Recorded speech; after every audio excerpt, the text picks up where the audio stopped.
నమస్తే, నేను Roja. Welcome to special debate. ఉత్తర కొరియా సైనిక చర్యలు అనూహ్యంగా ఉంటాయి. తాజాగా జపాన్ పైకి బాలిస్టిక్ మిసైల్ ప్రయోగించింది. ఓన్సమ్ ప్రాంతంలోని ఉత్తర తీరం నుంచి ప్రయోగించిన మిసైల్ తమ స్పెషల్ ఎకనామిక్ జోన్ సమీపంలో పడినట్టు జపాన్ తెలిపింది. నార్త్ కొరియా దాడిపై జపాన్, దక్షిణ కొరియా, అమెరికా కలిసి సంయుక్తంగా విచారణ జరుపుతున్నాయి. ఆసియాలో స్పార్క్ మొదలైందా? ప్రపంచం యుద్ధం అంచున నిలిచిందా? ట్రంప్కు కిమ్ వార్నింగ్ ఇస్తున్నారా? జపాన్తో వార్కు కౌంట్ డౌన్ స్టార్ట్ చేశారా? దేఖో మేరా పవర్పై ఇవాల్టి స్పెషల్ డిబేట్.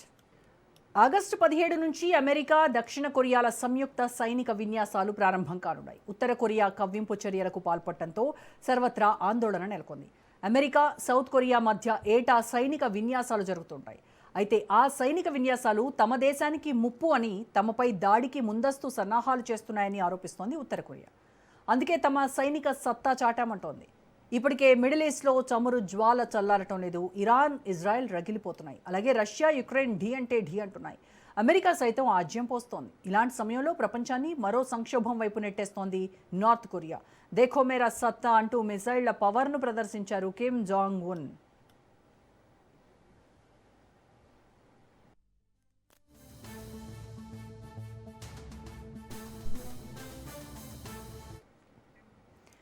అగ్రరాజ్యాధినేత అయినా సరే తేల్చుకుందాం, చూసుకుందాం అన్నట్టే ఉంటుంది కిమ్ దూకుడు. సింపుల్గా చెప్పాలంటే డొనాల్డ్ ట్రంప్ టెంపర్కు సరైనోడు. అందుకే ప్రపంచవ్యాప్తంగా కిమ్ జాంగ్ ఉన్ పేరు మారుమోగిపోతోంది. వారం రోజుల్లోనే 2 సార్లు మిసైల్ ప్రయోగాలు నిర్వహించింది ఉత్తర కొరియా. కిమ్ జాంగ్ సర్కార్ తీరుపై జపానీలు ఆగ్రహం వ్యక్తం చేస్తున్నారు. మిసైల్ దాడితో శాంతికి విఘాతం కలుగుతుందని, భద్రతకు ముప్పు ఉందని జపాన్ రక్షణ శాఖ మంత్రి షిన్జిరో మండిపడ్డారు.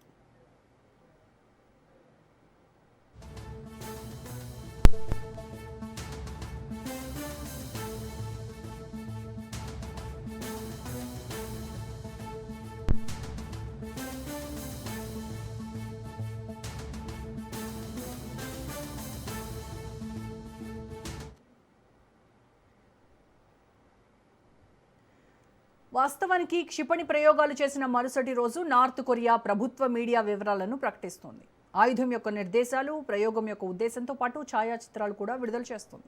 అయితే ఆగస్టు 6న కాంగ్వాన్ ప్రావిన్స్లో చేపట్టిన బాలిస్టిక్ క్షిపణి ప్రయోగ విషయాలను మాత్రం వెల్లడించలేదు ప్యాంగాంగ్. తాజా ప్రయోగానికి సంబంధించి కూడా ఎటువంటి వివరణ ఇవ్వలేదు. అయితే ఒకే ప్రదేశం నుంచి 6 రోజుల వ్యవధిలో పదే ప్రయోగాలు చేయడం ఆందోళన కలిగిస్తోంది. ఉత్తర కొరియా గతంలో కూడా ఇలాంటి వ్యూహాన్ని ఉపయోగించింది. 2022లో వరుసగా 7 క్షిపణి ప్రయోగాలు చేసింది. కొద్ది రోజులు ఎలాంటి ప్రకటన చేయలేదు. వర్కర్స్ పార్టీ 77వ వార్షికోత్సవం వేళ అక్టోబర్ 10న వాటన్నింటి గురించి మీడియా ద్వారా వెల్లడించింది. రైట్, ఇదే అంశానికి సంబంధించి పూర్తి విశ్లేషణ అందించడానికి మనతో జాయిన్ అవుతున్నారు సీనియర్ విశ్లేషకులు and senior journalist Pentapati Pullarao గారు. పుల్లారావు గారు, నమస్కారం సార్. నమస్కారం సార్, ఆగస్టు 17 నుంచి యుఎస్, సౌత్ కొరియా ఈ జాయింట్ మిలిటరీ డ్రిల్స్ స్టార్ట్ అవుతున్నప్పుడు ఇలాంటి టైంలోనే ఈ వాన్సమ్ నుంచి ఈ మిజైల్ టెస్ట్ చేయడం వెనక ఉన్నటువంటి స్ట్రాటజీ ఏంటంటారంటే, ఇది మనం జస్ట్ ఒక వార్నింగ్ లాగా చూడాలా, లేకపోతే డైరెక్ట్ కాన్ఫ్లిక్ట్కి సైలెంట్ ప్రిపరేషన్గా చూడాలంటారా? ఒకటి దీనికి వెనక ఉన్నది ఏంటంటే, చైనా ఇచ్చిన ఆర్డర్స్ మీద ఈయన బ్యాలిస్టిక్ మిసైల్స్ని పంపాడు. ఇది పూర్తిగా China puppet. North Korea China సహాయం లేకపోతే తూలిపోతుంది, పడిపోతుంది ప్రభుత్వం. ఇంత సైన్స్ డెవలప్మెంట్ వాళ్ళు తీసుకున్నారంటే చైనా సైన్స్. నార్త్ కొరియాకి ఎక్కడున్నది ఇంత విద్య, లేకపోతే పాకిస్తాన్కి ఎక్కడున్నది విద్య? బాంబులు తయారు చేసి చైనా ఇచ్చిందంటే. చైనాకి ఇప్పుడు జపాన్కి, అమెరికాకి పడతలు లేదు. జపాన్ కూడా గత సంవత్సరం నుంచి కొత్త ప్రధానమంత్రి రాగానే, కొత్త ప్రభుత్వం రాగానే ఇక మనం మళ్ళీ అన్నిటికీ మనం తయారై ఉండాలి. ఇప్పుడు సెకండ్ వరల్డ్ వార్ 1945 అయిపోయాక అప్పుడు 80 సంవత్సరాల్లో మనం మిలిటరీని డెవలప్ చేయలేదు, డెవలప్ చేస్తాం మొదలుపెట్టారు. అన్ని రకాలుగా చేస్తాం అని జపాన్. సో చైనాకి చాలా అప్సెట్ అయిపోయి ఉన్నాయి. దాంతోపాటు అమెరికా కూడా జపాన్తోనే ఉన్నది, పక్కన సౌత్ కొరియాతో ఉన్నది. సో వాళ్ళు అన్ని చైనాకు కూడా చాలా దగ్గర దేశం జపాన్. డిస్టెన్స్ తీసుకుంటే అంటే వెళ్ళి జపాన్ సోల్జర్స్ ఏమి ల్యాండ్ చేయదు. చాలా సంవత్సరాలు 1935 నుంచి 48 వరకు, 45 వరకు చైనాను ఆక్యుపై చేసింది జపాన్. చైనీస్ని చాలా హీనంగా చూస్తారు వాళ్ళు, జ్ఞాపకాల్లో అన్నిటిలో ఒక ఇన్ఫీరియర్ పీపుల్గా. సో ఇది వెనకాల ఉన్న చైనా. నార్త్ కొరియాకి జపాన్కి పెద్ద తగువులేం లేవు, అక్కడక్కడ సముద్రంలో ఉన్న తగువులంతే. చైనాతో ఇలా ఫైర్ చేయి. ఇదంతా చైనీస్ చేసే యుద్ధాలు ఎప్పుడు ప్రాక్సీస్తో చేస్తారు, అంటే డైరెక్ట్గా చేయరు, ఎవరికో డబ్బులు ఇచ్చి చేయిస్తారు. భారతదేశం మీద పాకిస్తాన్తో చేయిస్తున్నారు, భారతదేశం మీద నేపాల్తో ఇరిపిస్తున్నారు, బంగ్లాదేశ్ను పెడదాం అనుకుంటున్నారు, శ్రీలంకను ఉపయోగించుకుంటున్నారు. China proxy war. North Korea వెనకాల చెయ్యి చైనాది. సో అదే మీరు అడిగిన ప్రశ్నకి తప్పకుండా చైనా ఒక వార్నింగ్ ఇవ్వటం జపాన్కి. అన్నిటికంటే ఏంటంటే నార్త్ కొరియా ఎవరి మాట విండు, ఒక మ్యాడ్ మ్యాన్, పిచ్చోడు, ఎప్పుడన్నా కాల్ చేస్తాడు, చంపేస్తాడు, ఆ మిసైల్ వాడతాడు అని చూపెడటానికి చెప్పడానికి ఒక యాక్షన్. అంటే ప్రతిసారి జనరల్గా క్షిపణి ప్రయోగం చేయగానే దాని తాలూకా ఫొటోస్ కానీ దాని డీటెయిల్స్ కానీ రిలీజ్ చేసేటువంటి ప్యాంగాంగ్ మీడియా ఈసారి మాత్రం ఎందుకు సైలెంట్గా ఉందంటారు? అంటే 2022 తరహాలోనే ఒకేసారి పెద్ద సర్ప్రైజ్ ఏమైనా ప్లాన్ చేస్తోందా? లైక్ మ్యాసివ్ అటాక్ స్ట్రాటజీతో ఏమైనా రాబోతోందా? అది అటాక్ అనేది ఉండదు, చైనీస్ వీళ్ళు వెనకాల ఉన్నారు కాబట్టి. నార్త్ కొరియా పూర్తిగా చైనా మీద ఆధారపడి ఉంటారు. మీరు చూసారో లేదో, కొన్ని సంవత్సరాల క్రితం నార్త్ కొరియా ప్రెసిడెంట్ చైనాని షీ జిన్పింగ్ దగ్గరికి విజిట్ చేయడానికి వెళ్ళాడు. ఆయన అలవాటు పూర్వకంగా ట్రైన్స్ మీద వెళ్తాడు. అక్కడ ఉన్న 3 రోజులు బీజింగ్లో ఒక స్టూడెంట్ లాగా బిహేవ్ చేసేవాడు షీ జిన్పింగ్ ముందు. ఒక స్టూడెంట్ లాగా. ప్రపంచంలో ఎవరి ముందు అలా బిహేవ్ చేయరు. షీ జిన్పింగ్ వల్ల మర్యాదపూర్వకంగా ఆయన మాట్లాడేదంతా నోట్బుక్లో రాసుకోవటం, చూడటం, తలూపటం, చాలా విశేషంగా కాకుండా సిగ్నల్ ఏంటంటే far east south east Asia సొసైటీస్లో పెద్దవాళ్ళంటే మర్యాద చూపెడతాం, గౌరవం చూపెడతాం, ఒక అలవాటు, సంప్రదాయం. అదే కాకుండా షీ జిన్పింగ్కి ప్రత్యేకతమైన మర్యాద ఇచ్చాడు. ఇప్పటికైతే సింబలిజం చెప్తున్నా, నార్త్ కొరియా ఏ పని చేయదు చైనా ఓకే లేకుండా, ఏ పని. ఎందుకంటే చైనాయే వీళ్ళని స్థాపించింది. 1952-53లో అమెరికా యుద్ధం స్టార్ట్ చేసింది, చాలా వరకు నార్త్ కొరియాని ఎగరగొట్టేసింది. అప్పుడు చైనీస్ సోల్జర్స్ దిగి ఆఫ్ చేసి దేశానికి సకానికి సగం 38 ప్యారలల్ అంటారు, అంటే లాటిట్యూడ్ 38 డిగ్రీస్ నార్త్, అక్కడ లైన్ గీసి ఒక పక్కన అమెరికన్ సౌత్ కొరియన్ సైనికులు ఉన్నారు, ఇంకో పక్కన నార్త్ కొరియన్ సైనికులు ఉన్నారు. అప్పుడు చైనీస్ కూడా ఉండేవారు. చాలా క్లోజ్ సంబంధం. ఇవాళ ఎంత క్లోజ్ అంటే మీకు తెలుసు కదా, రష్యా యుక్రెయిన్ యుద్ధానికి 40-50 వేల మంది సైనికులు కూడా పంపించారు. ఏ దేశం పంపలేదు, పంపాడు. నార్త్ కొరియా ఇలాంటి పనులు చేస్తుంది, చైనా చెప్పిన పని చేస్తుంది. వాళ్ళు చైనీస్ అసలు బాంబులు వేయొద్దు అంటే మానేస్తారు. అంత simple situation. Sir, Japan missiles కనుక చూస్తే మనము జపాన్ ఎక్స్క్లూజివ్ ఎకనామిక్ జోన్లో పడుతూ ఉన్నాయి. అంటే కిమ్ టార్గెట్ యుఎస్ మాత్రమే కాదా?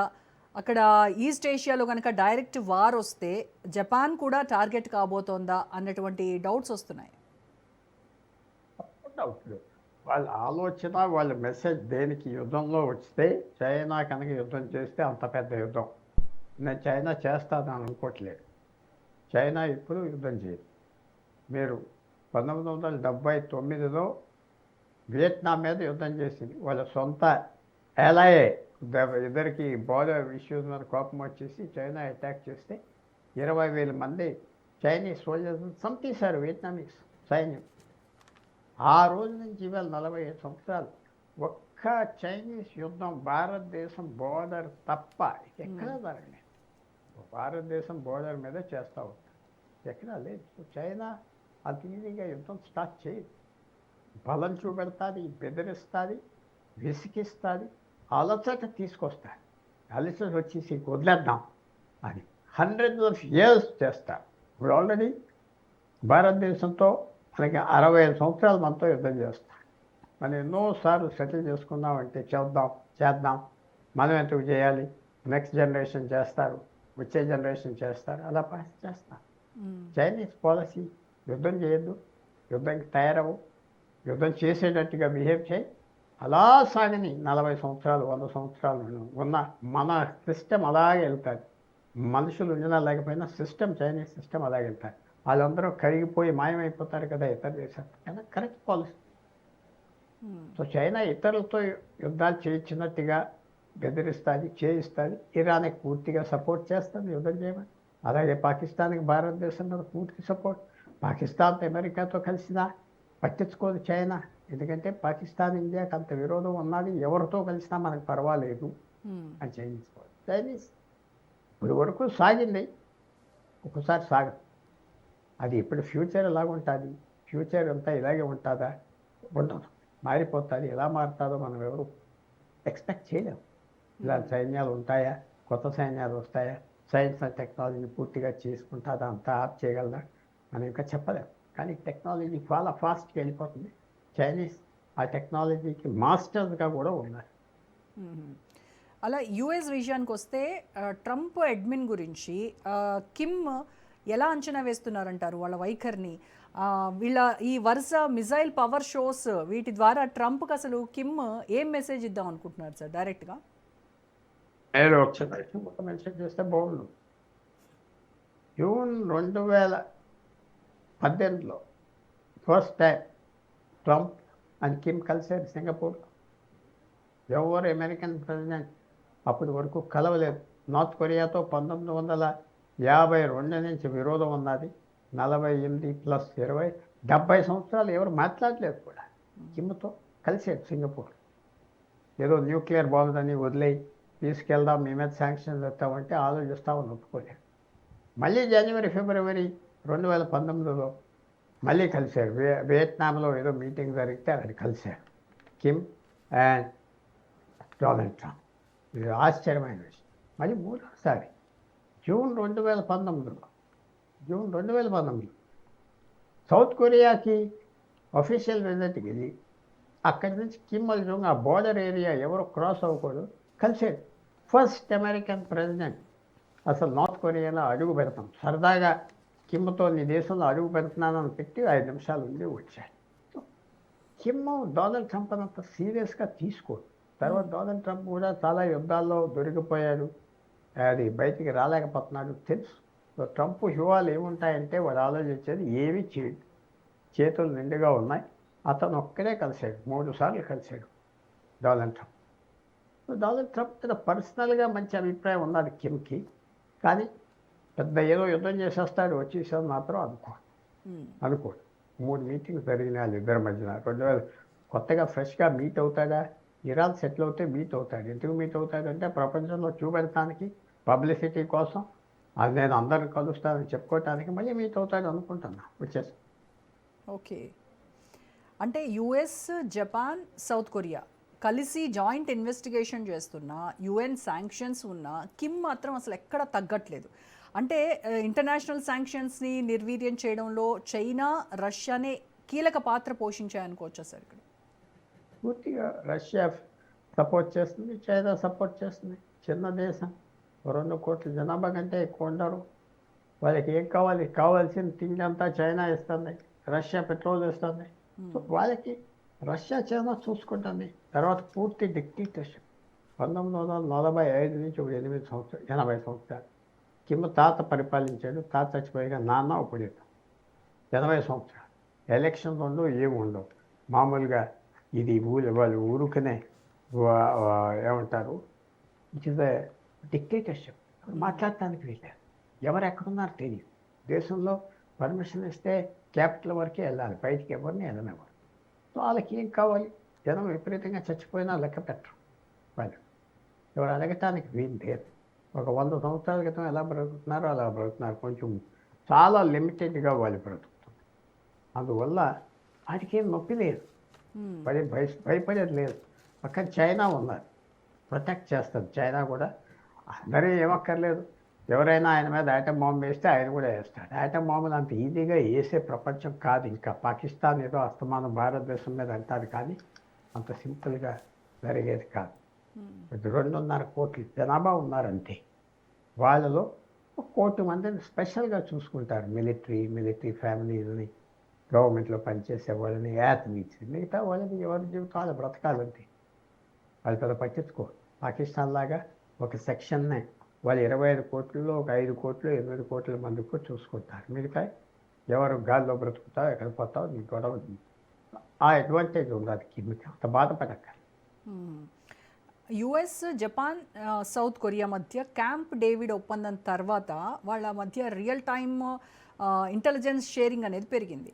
అంటే అయినప్పటికీ కూడాను కిమ్ మిజైల్ ప్రయోగాల్ని ఇది అడ్డుకోలేకపోతుందంటారు. ఒకటి వచ్చిన ప్రాబ్లం ఏంటంటే అమెరికా సౌత్ కొరియా జపాన్కి మంచి రిలేషన్. డొనాల్డ్ ట్రంప్ ప్రెసిడెంట్ అవ్వక అన్ని పాడైపోయి అతను ఎవరు నమ్మట్లేదు. ఎంతవరకు ఉంటాడు, సాయం చేస్తాడు, తప్పించుకుంటాడు, కాన్ఫిడెన్స్ లేదు. సో జపాన్ ఏదో అమెరికా చూపెట్టుకుంటుంది మా స్నేహితులని, కొరియా కూడా అలా చూపెట్టుకుంటుంది, కానీ కాన్ఫిడెన్స్ లేదు డొనాల్డ్ ట్రంప్ మీద. ఎందుకంటే ఒక ఎనిమీ లాగా ట్రీట్ చేయట్లేదు. నా బెస్ట్ ఫ్రెండ్ అంటాడు పుతిన్, లేకపోతే చైనీస్ లీడర్ నాకు చాలా క్లోజ్, నార్త్ కొరియన్ లీడర్ నాకు బాగా తెలుసు. సో కాన్ఫిడెన్స్ లేదు డొనాల్డ్ ట్రంప్ మీద. పాలసీ మారిపోయింది. వాళ్ళు చేసేది ఏంటంటే జపాన్ కొరియా పూర్తిగా అమెరికాతోనే ఉన్నాం, అమెరికా మాతో ఉన్నదని చెప్పుకుంటున్నారు, కానీ లోపల తెలుసు అమెరికా నమ్మలేము. వాళ్ళు మనతో ఉంటారా ఉండరా, నీ కూడా మీద అంటారా, రేపు పాలసీ మార్చేస్తారు డొనాల్డ్ ట్రంప్ అని ఆయన మీద కాన్ఫిడెన్స్ లేదు. ఒక ఫారెన్ పాలసీ ఎంత టుమల్టస్ సిచ్యువేషన్. పొద్దున ఏం జరుగుతుంది, మధ్యాహ్నానికి ఏం జరుగుతుంది ఎవరికి. ఒక అంబాసిడర్ ఉన్నాడంటే వాళ్ళు మర్నాడికి తీసేస్తారు, ఒక సెక్రటరీని పడేస్తారు. సో ఇలాంటి పరిస్థితుల్లో జపాన్ సౌత్ కొరియాకి వాళ్ళు లిప్ సర్వీస్ పే చేస్తారు. అమెరికాకు మాకు చాలా దగ్గర, అమెరికా చెప్పిన వింటాం, కలిసి చేస్తున్నాం అంతవరకు, కానీ హార్ట్లో మాత్రం లేదు. అమెరికా మీద కాన్ఫిడెన్స్ చాలా వరకు పోయి. ఓకే, సౌత్ కొరియాలో సొంతంగానే ఈ న్యూక్లియర్ ఆర్మ్స్ తయారు చేసుకోవాలని ఇటువంటి ఒక చర్చ అయితే తీవ్రంగా నడుస్తోంది. ఇన్ కేస్ ఆ దిశగా కనుక అడుగులు పడితే ఏషియా పసిఫిక్ రీజియన్లో కొత్త న్యూక్లియర్ ఆర్మ్స్ రేస్ ప్రారంభమవుతుందంటారా? సౌత్ కొరియా జపాన్ ఈ రెండు దేశాలు త్వరలోనే న్యూక్లియర్ వెపన్స్ చేయొచ్చు. వాళ్ళ దగ్గర సైన్స్ టెక్నాలజీ ఉన్నది, డబ్బు ఉన్నది, తప్పకుండా చేస్తారు. ఎందుకంటే ఎప్పుడైతే America nuclear umbrella, nuclear protection, nuclear గొడుగు పోయిందో ఏదో నమ్ముతారు డొనాల్డ్ ట్రంప్ని. ఇంకా వాళ్ళు ఎక్స్పోజ్ అయిపోయారు సౌత్ కొరియాకి, నార్త్ కొరియాకి, చైనాకి, పక్క విరోధి దేశాల వాళ్ళకి ఎక్స్పోజ్ అయిపోయారు. అమెరికా నమ్మలేము, మన దగ్గర లేవు. గ్యారెంటీగా వాళ్ళు న్యూక్లియర్ వెపన్స్ ప్రొడ్యూస్ చేయడానికి ఒక స్టెప్ అవే ఉంది. ఆ నిర్ణయం తీసుకుంటారని నేను అనుకుంటాను. ఇంకో దిక్కు లేదు. వాళ్ళు అమెరికాని నమ్ముకుంటే కష్టం అని నాకు అర్థమైపోయి. ఓకే, సో అలాంటిది ఏమి ఉండదంటారు. వాళ్ళు డెవలప్ చేసుకోవచ్చు, ఇండివిజువల్గా డెవలప్ చేసుకుంటారు. వాళ్ళ ఒక్క స్టెప్ వేయాలి, పబ్లిక్గా చెప్పాలి. వాళ్ళు వెంటనే క్విక్గా చేసేసుకోగలరు. ఇమెన్స్ సైన్స్ అండ్ టెక్నాలజీ వాళ్ళ దగ్గర ఉన్నది, డబ్బు ఉన్నది, ఏం ఆపటానికి వీలు లేదు. తొందరగా చేసుకుంటారు, చేసుకునే స్థితి, చేసుకునే యాటిట్యూడ్లో ఉన్నారు. ఎందుకంటే నమ్మలేము అమెరికాని, మనం ఏం రక్షిస్తారు, ఏం రక్షిస్తారు. అంటే ఇప్పటికే సార్ మనం చూస్తే మిడిల్ ఈస్ట్లోనేమో ఇరాన్ ఇజ్రాయెల్ వార్ ఒకవైపు, తర్వాత యూరోప్లో రష్యా యుక్రెయిన్ యుద్ధం మరోవైపు, ఇలా నడుస్తూ ఉన్నాయి. ఇప్పుడు ఈస్ట్ ఏషియాలో కూడా ఈ స్పార్క్ పెరిగితే అంటే ప్రపంచం మళ్ళీ థర్డ్ వరల్డ్ వార్ అంచున నిలబడుతుందా అనేటువంటి భయం కూడా ప్రపంచంలో ఉంది. సరే, థర్డ్ వరల్డ్ వార్ ఎప్పుడన్నా జరగవచ్చు. ఎందుకంటే ఉన్న సూపర్ పవర్ రెండు ఉండేటప్పుడు ఇద్దరు అన్నీ కాసుకునేవారు. ఇప్పుడు ఒకటే సూపర్ పవర్ ఉన్నది, ఆ సూపర్ పవర్ సరిగ్గా చేయట్లేదు, ప్రొటెక్షన్ ఇవ్వట్లేదు, సీరియస్గా డీల్ చేయట్లేదు, చక్కటి సంబంధాలు అందరితో పెట్టుకోవట్లేదు, విరోధులతో కూడా మాట్లాడుకోవాలి ఏం లేదు. అందువల్ల థర్డ్ వరల్డ్ వార్ వస్తుందా? ఇప్పుడు ఆల్రెడీ మీరు చెప్పినట్టుగా రెండు పెద్ద యుద్ధాలు జరుగుతున్నాయి, అమెరికా, ఇజ్రాయెల్, ఇరాన్, వాళ్ళ పక్కన ఇంకో 10 దేశాలు. అలాగే మనకి ఎప్పటి నుంచో ఉన్నది పాకిస్తాన్తో వదిలేస్తా, యుక్రెయిన్ రష్యా యుద్ధం జరుగుతూ ఉన్నాయి. కొత్త యుద్ధాలు రావడానికి ఏమి ఆశ్చర్యపడక్కర్లేదు. రోల్ ఆఫ్ పీస్ మేకర్, శాంతి తీసుకొచ్చే దేశం ఎవరు లేరు. పెద్దలు చెప్తే మాటలు వినడానికి ఎవరు లేరు. పెద్దలు కూడా తగ్గిపోయారు, మనకి ఎందుకు ఈ గొడవ. ఛాన్సెస్ చాలా హైగా ఉన్నాయి ఒక యుద్ధం పెద్ద దేశాలు. ఏమంటున్నారంటే ఇరాన్ మీద ఫస్ట్ యుద్ధం స్టార్ట్ అయినప్పుడు only Israel, America and Iran.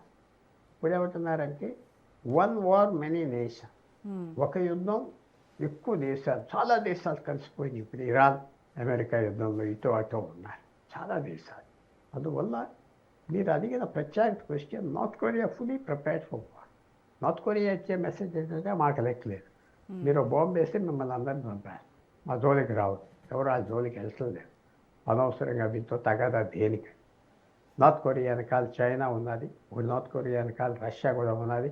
40-50 వేలు సైనికులు రష్యాకు పంపించినందుకు యుక్రెయిన్ వాళ్ళకి ఆయిల్ చౌకగా ఇస్తున్నారు, చాలా వస్తువులు చౌకగా ఇస్తున్నారు. సో నార్త్ కొరియా తీసుకోవాల్సిన స్టెప్ ఏంటంటే వాళ్ళకి అవుట్ సైడ్ ఇంటర్ఫియరెన్స్ లేదు, వాళ్ళ వంశాన్ని తీసేయడానికి. ఇప్పుడు ఆయన చచ్చిపోయాక ఆయన కూతురు అని చెప్తున్నారు. కాదు, ఇప్పుడు 3వ పర్సన్ వాళ్ళ లైన్లో ప్రెసిడెంట్, వాళ్ళ తాత ఫస్ట్ ప్రెసిడెంట్, సెకండ్ ప్రెసిడెంట్ నాన్న, థర్డ్ ప్రెసిడెంట్ ఈయన. సో ఆ సిస్టమ్ వేరు. ఆ సిస్టమ్కి Japan, south Korea, north Korea psychology అంతా బాగా తెలుసు. పక్క దేశాలు వాళ్ళు కరెక్ట్ స్టెప్స్ తీసుకుంటారు. నా వ్యూలో వాళ్ళు రీఆర్మ్ అవుతారు. అంటే యుద్ధానికి ఇప్పటి వరకు సెల్ఫ్ డిఫెన్స్, అగ్రెషన్ కూడా రెడీ అవుతారు. రాబోయే రోజుల్లో అది గ్యారంటీగా మాత్రం అవుతాయి. అంటే ఒకే రీజియన్లో రెండు వైపులా నిరంతరము ఇటు మిలిటరీ డ్రిల్స్ కావచ్చు, మిసైల్ టెస్ట్ కావచ్చు జరుగుతూనే ఉన్నాయి. అంటే ఇలాంటి హై టెన్షన్ టైంలో ఒక చిన్న మిస్కాలిక్యులేషన్ ఆర్ ఒక టెక్నికల్ ఫెయిల్యూర్ ఏదైనా జరిగితే అది క్షణాల్లోనే ఒక ఫుల్ స్కేల్ రీజనల్ వార్కి దారితీస్తుందంటారు. పూర్తిగా రెడీగా ఉన్నది. ఎప్పుడైనా ఈ మనకు చెప్పలేం యుద్ధాలు ఎలా స్టార్ట్ అవుతాయి, అనుకోకుండా స్టార్ట్ అయిపోతాయి. అది ఎలా ఎండ్ అవుతుందో కూడా ఎవరు చెప్పలేం. ఒకనప్పుడు యునైటెడ్ నేషన్స్, అమెరికా, రష్యా అని కాసుకునేవాడు. ఇప్పుడు ఏ సంస్థ లేదు, ఏ దేశం ఎవరికి ఆడి.